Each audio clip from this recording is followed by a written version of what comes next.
എനിക്ക് ഇപ്രാവശ്യം അവാർഡ് കിട്ടിയത് ഞാൻ എങ്ങും ദൂരെ ഒന്നും പോയില്ല. ഞാൻ ഒരു പൂഞ്ഞാറ് വരെ ജോർജ് സാറിന്റെ അടുത്ത് വരെ ഒന്ന് പോയുള്ളൂ, ഒരു ആപ്ലിക്കേഷൻ കൊടുത്തുള്ളൂ. ബാക്കി 82 പേരും ഡൽഹിയിലായിരുന്നു അറിഞ്ഞത്. ഞാൻ പോയില്ല. ഈ കായിക അധ്യാപന കഴിഞ്ഞതുപോലത്തെ വർഷമാണ് കായിക അധ്യാപകരെയും കൂടി ഇതിനെ പങ്കെടുപ്പിക്കാം എന്ന് പറഞ്ഞൊരു ഉണ്ടായത്. അപ്പൊ കിട്ടിയല്ലോ എന്നിട്ട് വലിയ പ്രബോധങ്ങളായിരുന്നു. പിന്നെ നമ്മുടെ സണ്ണി തോമസ് സാർ അതിൻ്റെ അകത്ത് വലിയൊരു ഭാഗത്താണ്. അദ്ദേഹം പറയാണ്ടിരിക്കാൻ വയ്യല്ല, കാരണം ആദ്യം ഈ 82-ൽ 11 പേര് വന്നു കഴിഞ്ഞപ്പോൾ എന്റെ പേരില്ലായിരുന്നു അതിനകത്ത് കട്ടിയത് പറഞ്ഞു.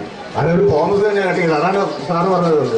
സാറ് പറഞ്ഞു, ഞാൻ തോമസ്, നീ തോമസ്, അവാർഡ് കിട്ടണം തോമസ്, അതിനകത്ത് 11 പേര് വരാണ്ട് തോന്നുന്നു, രണ്ടാമത് പിടിപ്പിക്കുക വരും. അങ്ങനെ അതുവരെ കളികൾ അവിടെ നടക്കുന്നുണ്ട്. ഇപ്പൊ നമ്മുടെ ഫണ്ട് പുള്ളിക്കാണെങ്കിൽ തീർച്ചയായിട്ടും കിട്ടുന്ന വോളിബോൾക്കാർക്ക് ഇപ്പൊ കിട്ടണ്ടെന്ന് അറിയാവും. അപ്പം അതൊക്കെ തള്ളി അതൊരു ലോബി ഭയങ്കരമായിട്ട് നടക്കുന്നുണ്ടെന്നുള്ള സത്യമാണ്. ഇവിടെ പലർക്കും നമ്മുടെ കേരളക്കാർക്ക് പലർക്കും ഈ അവാർഡ് കിട്ടേണ്ടതാണ്, പല ആൾക്കാരും ഉണ്ട്. അപ്പൊ എന്നെ ഇത് തന്നെ ബഹുമാനിച്ച്, അല്ലെങ്കിൽ 10 വർഷം മുമ്പ് തന്നെ കേരളത്തിലെ ദ്രോണാചാര്യനായിരുന്നു ഞാൻ എന്നാണ് പത്രങ്ങളെല്ലാം ഇതായിക്കൊണ്ടിരുന്നത്. ഇപ്പൊ ഇന്ത്യയുടെ ദ്രോണാചാരായി.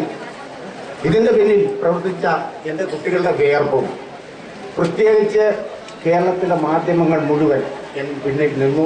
ഇതിന്റെ ഒരൊറ്റ ഇതാണ്. ഇപ്പൊ ഇത് മുന്നിരിഞ്ഞ് ഒരാൾ പരാതി കൊടുത്തപ്പോൾ തന്നെ പത്രക്കാരാണ് എന്റെ പിന്നിൽ നിന്ന്. ഞാൻ പറഞ്ഞു, എന്നെക്കാളും അർഹതയുള്ളത് നമ്മൾ കൊടുക്കുക, എനിക്ക് ഇതിനെപ്പറ്റി ഒരു പരാതിയില്ല.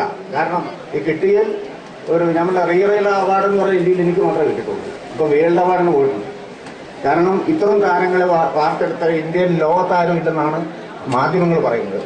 അപ്പൊ അങ്ങനെ ഒരു ലോക അവാർഡ് കൂടെ മിക്കവാറും കിട്ടാൻ സാധ്യതയുണ്ടെന്ന് CNN ചാനലുകാർ പറയുന്നു. അപ്പൊ ഇതൊന്നും വേണ്ടിയല്ല പറയുന്നത്. വയസ്സ് 68 എപ്പോഴും ഇപ്പൊ സാറ് പറഞ്ഞു ഇങ്ങോട്ട് മരങ്ങാട്ട് വേണ്ടിയിട്ട് പോരെ, VC ജോർജ് പറഞ്ഞു അങ്ങോട്ട് പോരെ, അങ്ങനെ എങ്ങും പോകാൻ കാരണം മോൻ എവിടെ നിൽക്കുന്നു അവന് കൊണ്ട് കുറെ ഹെൽപ്പ് ചെയ്യുക, കുറെ താരങ്ങളെയും കൂടെ വാർത്തെടുക്കുക. അത് ദൈവം പിന്നെ കണ്ടുപിടിക്കാൻ ഒരു സിദ്ധി എനിക്ക് തന്നിട്ടുണ്ട്. കാരണം അഞ്ജുബോബി ജോർജ് ഓട്ടക്കാരിയായിട്ടാണ് എൻ്റെ അടുത്ത് വന്നത്, ഞാൻ ആ ചാട്ടക്കാരിയാണ്. അപ്പം വേൾഡിൽ ഇന്ത്യക്ക് ഒരു മെഡൽ കിട്ടിയിട്ടാണ്. അങ്ങനെ കണ്ടുപിടിക്കാനുള്ളൊരു സദ്യ ദൈവം എനിക്ക് തന്നിട്ടുണ്ട്. അതുപോലെ തന്നെ ഇന്നിപ്പോൾ ഞാൻ 3:30 എനിക്ക് തിരുവനന്തപുരത്ത് ഒരു സംവാദമുണ്ട്. അപ്പോൾ അതിന് പോകണം. ഞാൻ പറഞ്ഞ 8-ാം തീയതി മുതൽ നിലത്തുറ നേരമില്ല. കാരണം ഇങ്ങനെ കോട്ടികൾ ഓടുകയാണ് കേരളം മുഴുവൻ.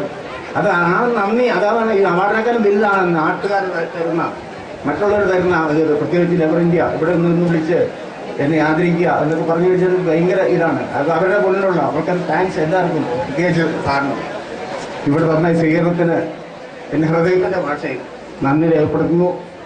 പങ്കെടുക്കുന്ന എല്ലാവർക്കും എല്ലാ ആശംസകളും നേർന്നുകൊണ്ട് എന്റെ വാക്കുകൾ ചുരുക്കുന്നു.